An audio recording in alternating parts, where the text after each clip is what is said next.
Bonjour supporters du PSG, pour rester toujours bien informé de tout ce qui se passe au quotidien dans le club, laissez un j'aime et abonnez-vous à la chaîne. Coup d'arrêt pour Marco Asensio. Auteur d'un bon début de saison avec le Paris Saint-Germain, 2 buts, une passe décisive, l'ailier espagnol s'est blessé au pied lors de la large victoire de la Rora sur la Géorgie, 1-7, et a été contraint de quitter le rassemblement. Son sélectionneur Luis de la Fuente a eu beau rassurer sur son état de santé, une durée d'indisponibilité d'1 mois a été évoquée par la presse espagnole. Selon les indiscrétions de l'équipe, l'absence de Marco Asensio pourrait être moins longue que prévu. Au vu des examens préalablement réalisés, le club de la capitale estime que l'absence de l'ex-madrilène entre 2 et 3 semaines. En attendant le verdict final, l'international espagnol, 38 sélections, 2 buts, est d'ores et déjà forfait pour le premier rendez-vous en Ligue des Champions du PSG, face au Borussia Dortmund mardi prochain. De retour au Paris Saint-Germain 1 an après son départ pour le PSV Eindhoven, Xavi Simons a été prêté dans la foulée par le champion de France en titre à Leipzig. Depuis, le jeune milieu de terrain néerlandais cartonne avec le club allemand. En effet, le joueur de 20 ans compte déjà 2 buts et 3 passes décisives en 3 rencontres de Bundesliga, de quoi s'installer solidement dans le 11 de départ de Marco Rose. Sous le charme, l'entraîneur du RB Leipzig n'a pas l'intention de lâcher sa nouvelle pépite et aimerait le conserver au-delà de son prêt. On espère le garder, bien sûr. S'il se sent à l'aise avec nous et qu'il sent qu'on est le bon club au bon moment pour lui, on en parlera. On peut supposer que les garçons prennent leurs propres décisions. Il a consciemment choisi Leipzig comme nouvelle étape dans sa carrière. Peut-être qu'il suivra l'exemple de Dani Olmo, qui évolue maintenant dans un rôle de leader avec nous, a déclaré le technicien allemand dans les colonnes de Kicker. À noter toutefois qu'aucune option d'achat n'a été ajoutée auprès de Xavi Simons à Leipzig.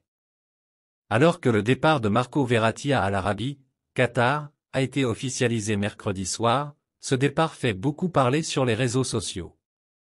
Après l'annonce du départ du milieu de terrain transalpin à Al Arabi. Et il faut dire que chez les supporters parisiens, ce sujet divise beaucoup.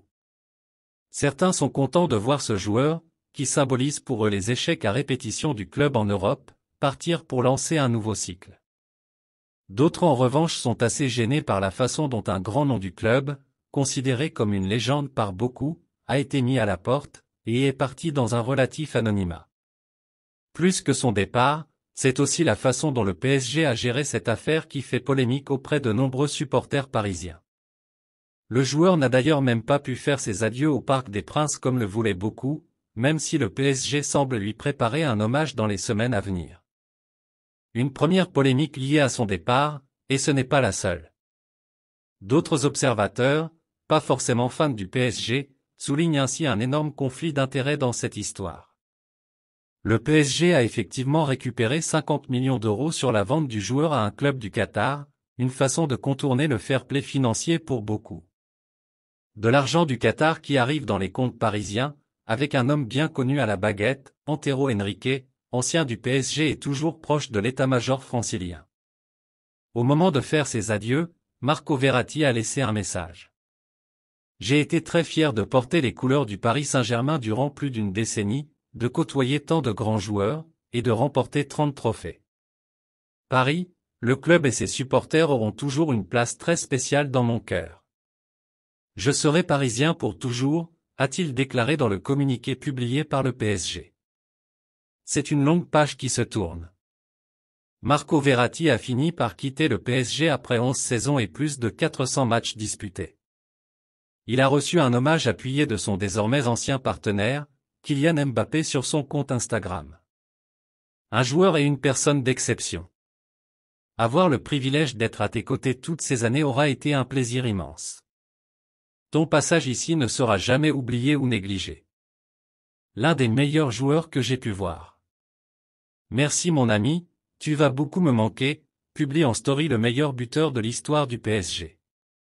Sur sa page Instagram, Lionel Messi a souhaité bonne chance à son ancien partenaire du PSG. Bonne chance pour ta nouvelle étape, Marco Verratti. Tu sais que je te souhaite toujours le meilleur, a-t-il posté. Ce à quoi Verratti a répondu, « Merci mon ami. Suite à l'officialisation du transfert de Marco Verratti à Al Arabi, Qatar, les hommages se succèdent pour le milieu italien de 30 ans. Ainsi, après Lionel Messi, Kylian Mbappé et une bonne partie de l'effectif du PSG, un autre grand nom s'est ajouté à la liste. Ancien partenaire de Marco Verratti à Paris entre 2012 et 2016, ils ont d'ailleurs été présentés le même jour. Zlatan Ibrahimović a tenu à saluer l'Italien. « Je t'ai fait devenir un homme. Bonne chance, Marco Verratti », a-t-il posté dans une story publiée sur son compte Instagram.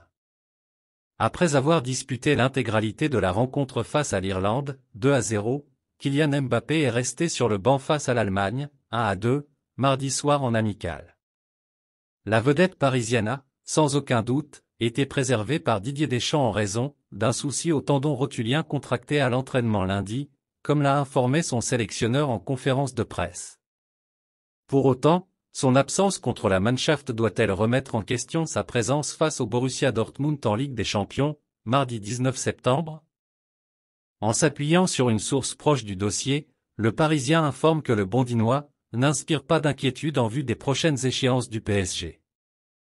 Dans cette perspective, Kylian Mbappé sera apte pour le premier rendez-vous européen du club francilien la semaine prochaine face aux Marsupiaux et devrait composer le trio offensif avec Ousmane Dembélé et Randal Kolo Muani face à l'OGC Nice, vendredi en ouverture de la 5e journée de Ligue 1. Le mercato d'été a fermé ses portes il y a un peu plus de 10 jours mais a laissé des traces chez certains. Hugo Ekitike n'a finalement pas quitté le PSG aux grandes dames de son club qui souhaitait s'en débarrasser. La direction l'aurait bien envoyé à l'Eintracht Francfort dans le cadre du transfert de Randal Kolo Muani vers le club de la capitale mais pas question pour lui de faire une croix sur 40% des émoluments qu'il touche en France. Il préférait l'Angleterre où West Ham et Crystal Palace étaient intéressés. Cette fois le problème venait des offres. Les Eagles ne proposaient qu'un prêt payant de 3 millions d'euros, assorti à une option d'achat de 35 millions d'euros qui pouvait être levée si l'attaquant atteignait 20 matchs. Le PSG exigeait un transfert sec pour rester dans les clous du fair-play financier. Cette affaire a considérablement refroidi les relations entre le joueur et le champion de France. L'ancien Rémois ne devrait pas rejouer de sitôt, lui qui n'a même pas été convoqué lors du dernier match de Ligue 1. Il n'a pas non plus été inscrit sur la liste des joueurs pouvant participer à la Ligue des Champions. Il devra prendre son mal en patience et se réfugier dans l'entraînement en attendant l'ouverture du mercato d'hiver. Il aura à nouveau un bon de sortie et mieux encore. D'après l'équipe, le PSG est prêt à assouplir sa position et acceptera sans doute un prêt payant avec option d'achat obligatoire si celle-ci émane d'un club anglais. Une bonne nouvelle pour Ekitike qui espère sortir du placard en janvier. C'est la fin de cette vidéo, merci d'avoir regardé et n'oubliez surtout pas de mettre vos avis dans les commentaires.